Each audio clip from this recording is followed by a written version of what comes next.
Semayang sedikit mana doa. As-salatu lughatan ad-du'a. As-salah semayang mana doa. Doa-doa ni minta.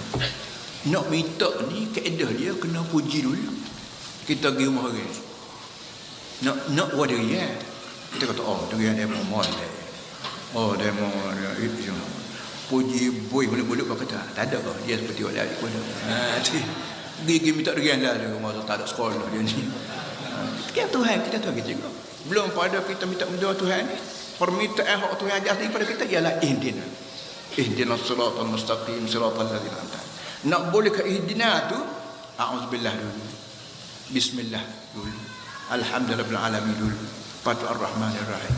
Patu maliki yaumiddin. Patu iyyaka na'budu. Patu iyyaka nasta'in. Barulah mari ihdina. Bodek puji janjung sanjung Tuhan puas hati barulah ihdinas siratal mustaqim ya Allah. Aku nak minta supaya memimpin aku kalian.